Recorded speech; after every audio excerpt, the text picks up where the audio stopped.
Welcome to the guidance video for the client consultation video submission. My name is Michael Dempster and I'm here to guide you through the process.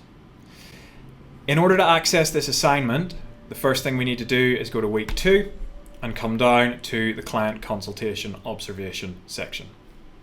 We're going to click into that, and the first thing that you need to do for this is download the document that you're going to use for your consultation, like so. Once we have that document downloaded, we're going to open it up, and we are going to use this as the guideline for our consultation. There is a separate video that talks a little bit around how to record and how to upload your videos. In this section, all I'm going to do is talk about what needs to be present within the filming of your consultation. The first thing that you need to do at the outset of your consultation video is provide your ID. You can do that by holding your ID up to the camera so that it can be seen. So if I had an ID in my hand, I would hold it up to the camera like that, and then I would introduce myself using my name, the date, and the assignment or the assessment that we are completing. So that would look like this. My name is Michael Dempster. The date today is the 24th of March 2022. This assessment is the client interview video for level 2. Once you've done your introduction, then your client needs to give an informed consent statement which says that they are happy to be recorded and they are happy for Premier Global to view the recording of the video. When they have done their informed consent statement, you need to do one yourself. Okay, so just the same, that you're happy for this video to be viewed by anybody that needs to at Premier Global. So that is the first section of your consultation video. The next section is you need to explain your role as a gym instructor and what you're going to do within the consultation and why it is important. Okay? If you have a look at the top of this document, it's in red type for you. Okay? So you just really need to follow that guidance. So meet and greet the client, welcome them to the environment. Remember that you do not have to do this video in a gym environment. It can be done at home, or it can be done somewhere else that is relevant. So meet and greet your client, explain your role, then talk about the purpose of the consultation. After that, you then need to get consent that they are happy to go ahead with the consultation. Once you have that consent, you can then start to fill out the consultation form with your client.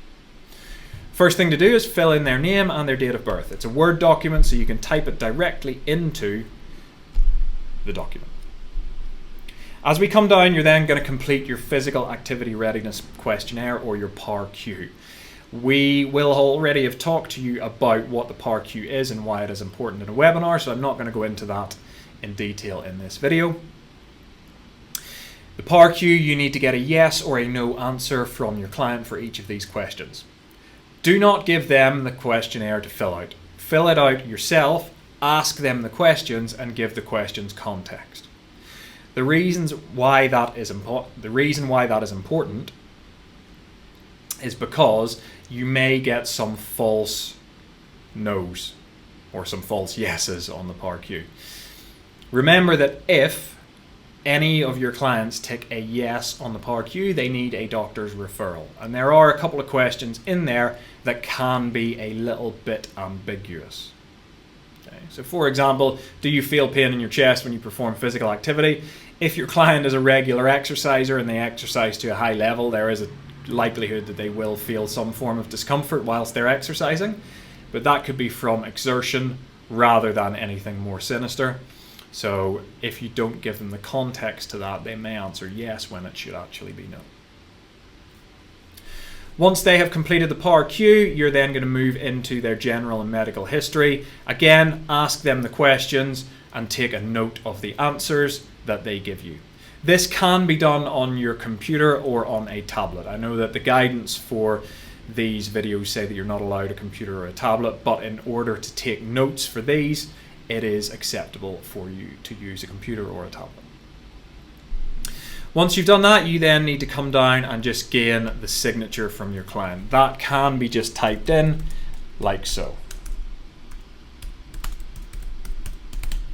Okay. Just get them to type in again, we are happy with an electronic signature in this format.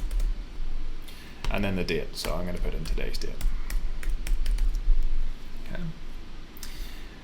And that's that for the PAR-Q. You're then going to move into the client interview section of the interview. Again, anything in red type gives you details on what you need to do. Okay. But as you come down, just follow these questions. So ask your client what their current activity levels are and note down what they do in terms of cardiovascular, the frequency of it, the intensity that they perform it at, the time and the type of cardiovascular exercise. The same for resistance, and then looking at any hobbies or leisure activities that they have. From there, you're then going to ask them about any barriers that they may have. Barriers can come in lots of different forms, from time management through work and family to motivation. So please make sure that you get at least 1 or 2 solid barriers in there that you can work with your client to overcome. You then need to move down to the goal setting.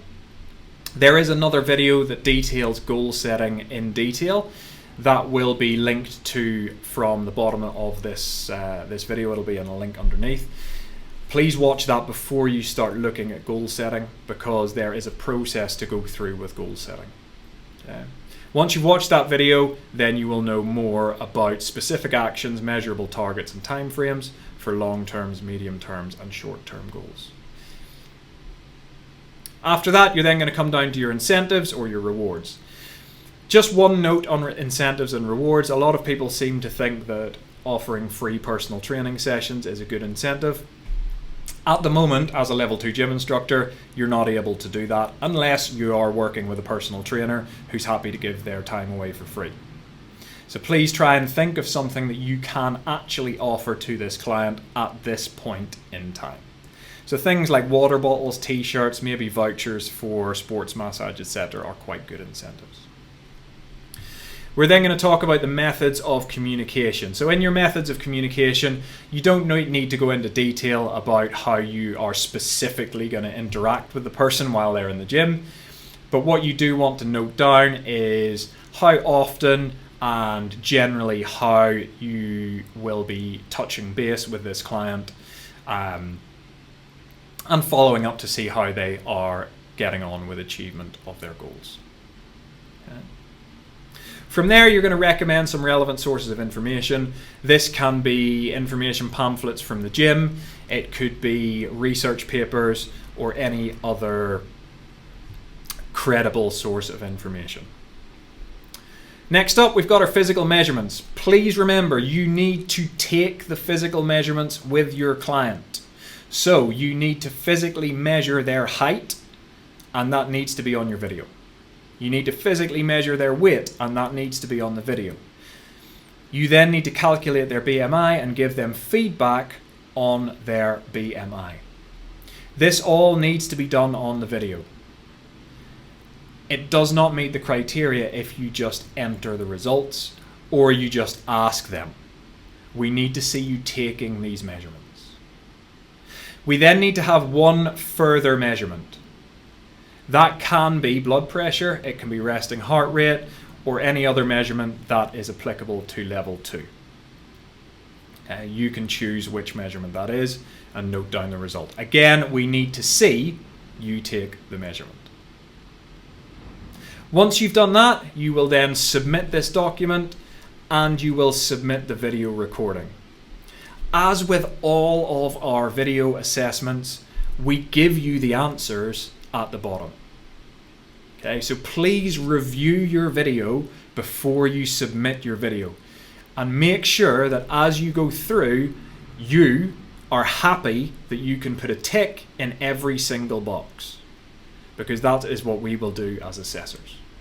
If you can put a tick in every single box, you can be confident that your video will pass.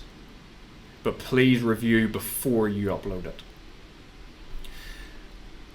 As always with the documents, you are going to upload the document using the Add Submission section.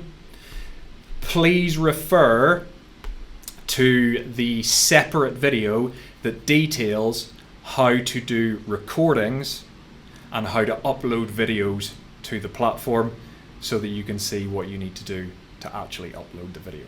But your document gets uploaded in this box as always. Best of luck with this assignment. Please just remember that we're not looking for your acting skills or your improvisation skills. All we need to see is that you can effectively deliver a good consultation with a client and put a tick in all of those boxes. Thank you very much.